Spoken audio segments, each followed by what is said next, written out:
Hi everyone, how are you? Wow, this has been a long time coming. A long time coming. It has been quite some time since I've seen you all, since you all have seen me. There has been a lot that has transpired in my life since the last video. I have debated about this, gone back and forth again about debating or not if I should cover this topic. But in the long run, this actually may help someone else. So in the long run, that's why I'm here today with this topic. So, there's really no easy way to break it down or to say anything, but my marriage is going through a separation, leading to permanent such separation. It's just, on one hand, you say, well, it's not anyone else's business what's going on, and the details will always remain with me. But, on one hand you have, well, it's no one else's business. No one should know about this. Then on the other hand, you have, well, I could help someone else with this. It's also a part of a healing process for me. It's part of therapy for me to be able to talk about it, to be able to verbalize what's going on, and just things like that. First of all, I want to say to any family members that may watch it, I'm not here to bash anyone, to throw anyone under the bus. I'm not here to personally hurt anyone either. This is purely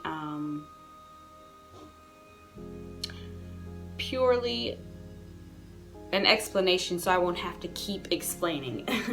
It's becoming really hard going places, going to church, going out and seeing people that know both myself and Jason, and them asking me, hey, where's Jason? Hey, I haven't seen Jason in a while. Hey, what's going on? Hey, what's this? And me having to smile about it and say, oh, he's in Atlanta. Oh, he's got a job here. That's really hard. And I've come to the point where I can talk about it, and I've come to the point where I'm like, you know what? Here's the deal. So the deal is that we are separated. We are going through separation. You know what? We use the word judging a lot. What's the difference between judging and holding someone to a standard? Not saying that a person can't fall or make mistakes, because we all do that. We do. But what if you want to hold that person accountable, and they've said that they want you to hold them accountable, and you try to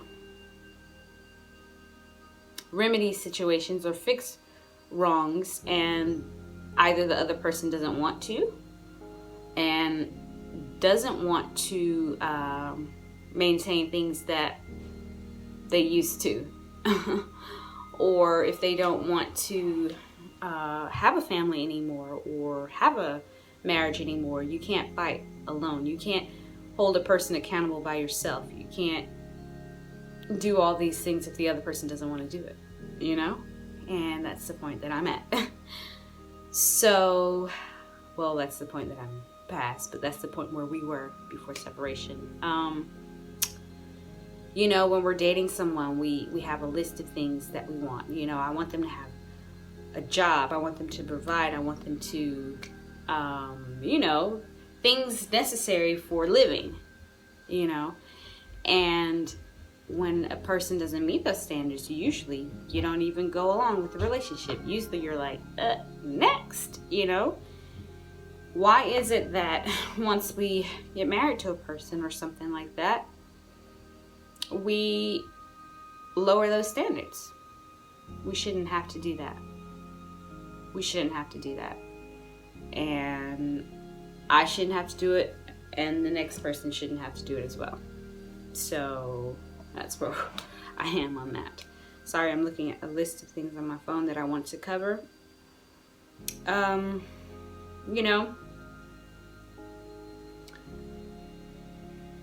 I'm not saying that you have to leave or separate from a person if they don't meet standards, because we all have improvements to make for the rest of our lives. I'm saying, like I said, you can't improve or make these adjustments or continue to grow in life if the other person isn't willing to do that with you. Basically, you know, if there's no trust, if there's no honesty, if there's no transparency, then what do you have? You know, what do you have? Especially if honesty, if there's no honesty, if there's infidelities involved, if there are adulteries involved, these are things that I'm saying that a separation is more than welcomed. A separation is more than welcome. Constant communication and honesty and openness and transparency are something that's always needed for the rest of your life with your spouse. And if you can't have that, like I said before, what do you have? What do you have? You know? Without any of that, there will be a crack in your foundation of trust. You know, influence. Be careful of influence, no matter from whomever, be it great or small. Be careful with influence. You know, sometimes our family members can be a huge influence on our thought process or our decision making, and at the end of the day, we have to live our lives ourselves. No one else can help you live your life. You know, a lot of times people are there when in the heat of the moment, and they can tell you, you should do it this way, you should do that, you should do this. But when the dust has settled down, usually you are the only one there left to pick up the pieces. And if you are being influenced against, you know, or negatively influenced, stay away, run.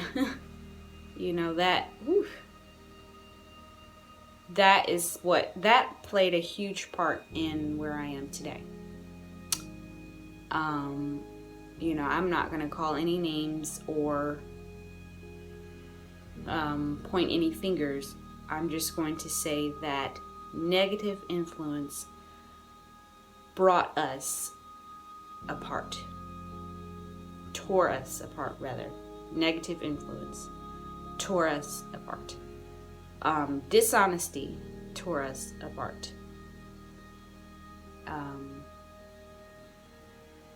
Lack of communication about plans. Lack of communication about where our lives were going tore us apart. Never assume. You know, sometimes we talk to other people who have nothing to do with what's going on, and we miss the main important person, the person right here next to you, the person that you are joined with. You know, why talk to somebody over here when you have all of this right here that's actually in your everyday, day-to-day life? You know, this is what needs to be going on. This is where the communication needs to be had, right here. You know, everyone says communication is key, communication is key. Well, types of communications are keys as well, you know. Um, yeah, it's crazy. Um, so I'm transitioning from being that stay-at-home mom, stay-at-home wife and mother, into a single mom. Single mom, you know, I'm now working. It's just the boys and me. Jason is in Atlanta. He has his own life there. That's where things are right now. And that's where they will be. Decisions have been made, choices have been made.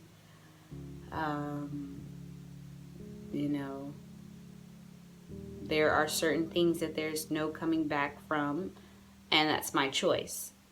You know, divorce is never, you know, no one ever gets married thinking that they are going to get a divorce. No one ever gets married thinking that their relationship has an end in sight, you know, or at least I didn't, you know, and that's never what I wanted, ever. I think anyone who knows me knows how much I love family, love my family.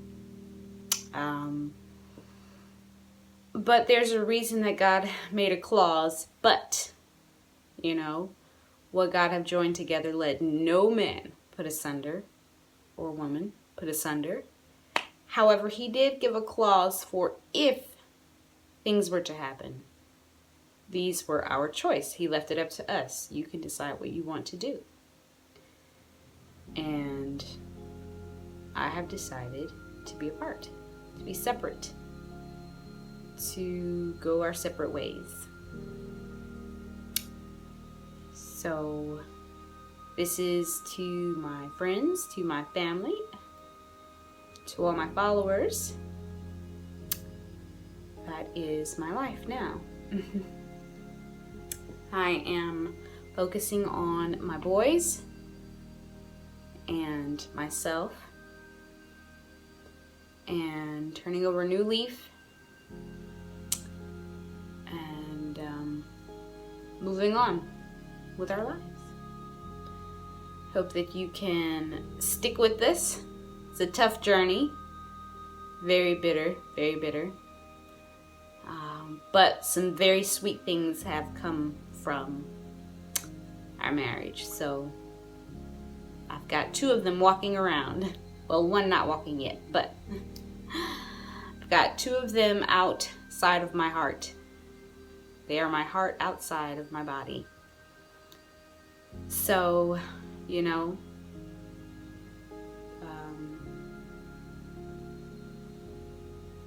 God has a plan, and he will ultimately see me through. Anyway, thank you for giving me your time, and I hope you will continue to support me and the children. And we love you all, always.